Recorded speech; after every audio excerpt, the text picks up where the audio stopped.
heart and soul I can tell my secret to. I painted every single one of them. Every big eye. Me. And no one will ever know but you. Number 10. Big Eyes. Out of all the films that I was really anticipating for release, this is one of those films. And it did not disappoint within the slightest. For those who don't know, Big Eyes is based on the true story of Margaret Keane, the famous painter behind those sad children with the big eyes, and her emotional struggle with Walter Keane, who stole credit for her work and was then brought to court for it years later. One of the major key things that make this film work is the screenplay, written by Scott Alexander and Larry Karasowski, who have both been meaning to get this script off the ground for over 10 years. Much like with what they did with the screenplay for Ed Wood back in 1994, it shows that they truly put their heart in the right place when it comes to biopics. They managed to get the proper approval from Miss Keane herself, especially since she does have a brief cameo in the background. If that's not a seal of approval, then I don't know what is. And it really does help when you have the right cast to go along with it as well. Amy Adams as Margaret was a really good casting choice. Her cautious and timid attitude really exemplifies the kind of woman that Margaret was, and how she starts to gain better confidence further on in the film. Needless to say, this is Amy Adams' best performance by far. Christoph Waltz as Walter Keane also does a fantastic job. With every passing moment in the film, you can just feel the anger building inside, because you've probably met people who are just as slimy as this guy. Waltz really brings a strong, despicable side to him, and this is one of his best performances as well. I can understand that some people might have found him a bit cartoonish during the ending, but I don't know, it didn't seem to bother me that much. What really surprised me the most was that this film was directed by Tim Burton. And while I knew about this going in, and it's one of the reasons I was really excited to go see it, throughout the film, I would never have guessed this was his work. Hell, it doesn't even have his usual collaborators, aside from Danny Elfman, who did the music. In all honesty, this would probably be Burton's best film and most tame since Ed Wood. Fitting how he's got the same writers from both films.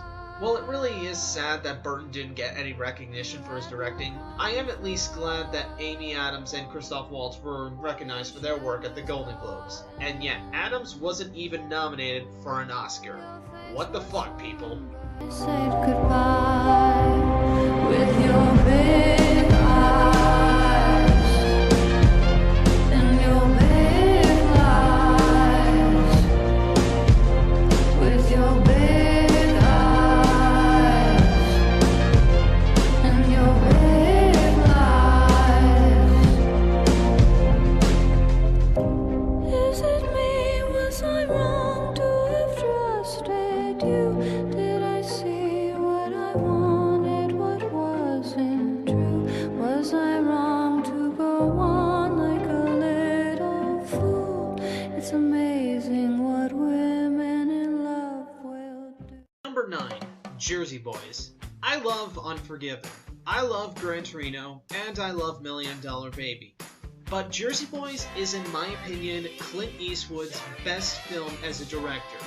Based on the Broadway musical of the same name, which is based on the true story of the Four Seasons, we follow the story of Frankie Valli and Tommy DeVito, who grew up on the streets of Jersey being common troublemakers and regular club performers with their buddy Nick Massey.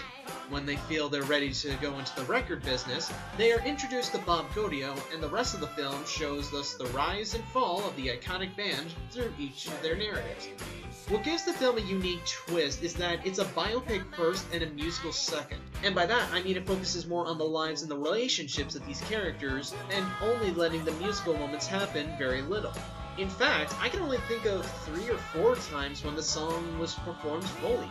People tend to criticize musicals because they often pause the moment for the sake of the song, and while I may not be in the same minority as them, I do understand their complaints. However, the musical bits in this film do make sense, since it is a film about musicians, and they're performing or a recording, TV, or local club. The cast in the film also does a really damn good job, since Clint Eastwood knows how to get a good cast to really give out their best with his films. Christopher Walken has an appearance in the film as Gyp DeCarlo, the real-life loan sharker who had mob ties with the popular singers, like Frank Sinatra. As always, it's an enjoyment to see Christopher Walken give his style of acting, and it does manage to contribute to the film quite a bit. One little trivia that I really loved was the fact that actor Joe Pesci was friends with Tommy DeVito and Bob Gaudio, so he was able to unite them both so that way they can actually form their band. Yes, Joe Pesci helped create the Four Seasons. As the character Tommy DeVito says, ask 4 guys, you get 4 different answers. Ask me, you'll get the 5th. Why? Because I was there at the creation of the Four Seasons. Without me... While the supporting cast does manage to do a really good job, it's our main characters that we come to see for the film. They all do magnificently well, and I was especially glad to see John Lloyd Young still have the same charming voice he had when he first played Frankie Valli on Broadway. And it's not just him, the other actors who played Nick Massey and Bob Gaudio had previously performed Jersey Boys on stage before, so they had experience with him. All except for Vincent Piazza as Tommy DeVito, who, ironically enough, gave the best performance in my opinion. The emotion that you see in this guy's eyes is really endearing and is definitely one of the strongest performances I've seen. How this guy did not get nominated for Best Supporting Actor, I will never understand. Everyone remembers it the way they need to, and that's why Jersey Boys takes the number 9 spot. It was fun, it was enduring, and it was my favorite Broadway musical movie to come out this year.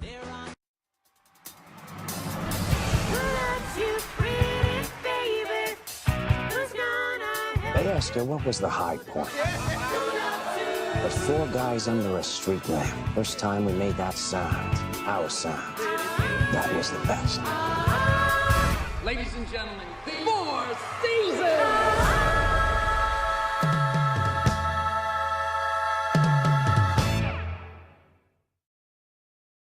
Number 8. The Lego Movie and How to Train Your Dragon 2. I had a hard time choosing between which one of these was better, so I decided to do the lazy thing and just tie them up together. Let's start off with the Lego Movie. This is an example of a film that took expectations and managed to break it into sawdust. Not only is this film one of the most creative and beautiful looking ones I've seen, it is also one of the funniest animated films I have ever seen. Great animation, great writing, and just a ton of fun to watch. This was the first film of the year that managed to get me out of a state of depression. Phil Lord and Chris Miller are 2 experts who know how to handle a film and make it as hilarious and over the top as possible. If you haven't seen this film yet, definitely check it out, because you're missing out on a lot. I mean, this was a film that got snubbed for Best Animated Feature. As for How to Train Your Dragon 2, I was simply blown away by how incredible the film was. It easily stands as DreamWorks' best film without a doubt. It's got lovable characters, brilliant direction, and some of the most breathtaking animation that the studio has ever given us.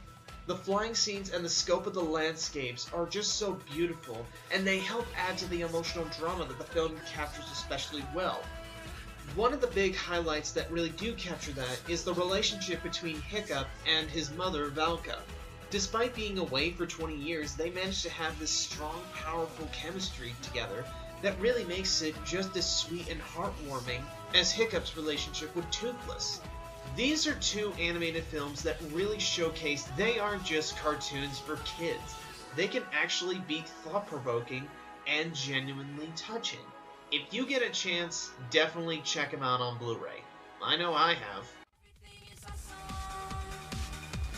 Everything is cool when you're part of a team. Everything is awesome when we live in our dream. Everything is better when we stick together.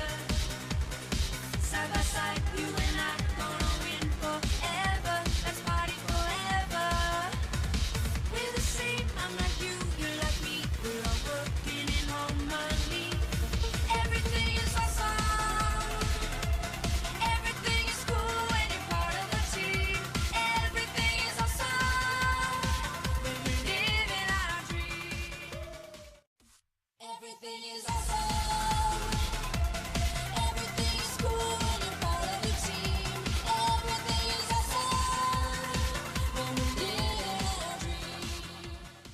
Number 7. Begin Again. Music is one of those key things in life that are really subjective. There can be certain songs or certain genres in general that one may like and others don't. There's always going to be an audience for at least one song, no matter how bad of a press it gets. Which brings us to this film. The film tells of Dan Mulligan, a music producer who has been struggling through life and trying to maintain a connection with his daughter after a severe divorce. When he loses his job, he goes to a bar and meets Greta, the ex-girlfriend of a popular musician, and wants to publish her music. After her song gets turned down, the two decide to gather other street musicians and make an outdoor album band with the help of Greta's friend, Steve, and Dan's old friend and rap producer, Troublegum. Mark Ruffalo and Keira Knightley definitely give the best performances of their careers, showing us real people with problems that come into life, separation, broken hearts, loss of faith, trying to find that light of happiness, all of those struggles of what's shown in this movie simply by these two alone. And while I am glad that they were nominated for Best Supporting Actor and Supporting Actress for Foxcatcher and The Imitation Game, I really wish they were nominated for Best Leading for this film. James Corden, who is best known for playing Smithy on Gavin and Stacey, plays Steve, and he has shown a lot of personality in the film. He actually cares about what happens to his friend, and he always manages to be a really charming guy when he needs to be. Corden has really been starting to become one of my favorites as of late, and I really am glad he's starting to get a little bit more recognition. Then we also have Haley Steinfeld as Dan's daughter, Violet, and she manages to also bring a very realistic performance as the modern-day teenage girl, but she's actually a genuine person and not just some cardboard cutout of what a character is supposed to be. Adam Levine of Maroon 5 plays Dave, Greta's ex and popular musician, and he's actually a pretty damn good actor. He's basically playing a character that's a take on ego musicians, but the big difference is Dave's sense of humanity. Yeah, he's a douche, but he actually has feelings and does feel guilty about what he does, unlike other talentless hacks we've dealt with. The main highlight of this film is the songs, and the singing, mostly from Keira Knightley, is really damn good. It can either range from just being very touching to ones where you just want to finally get out every bit of emotion.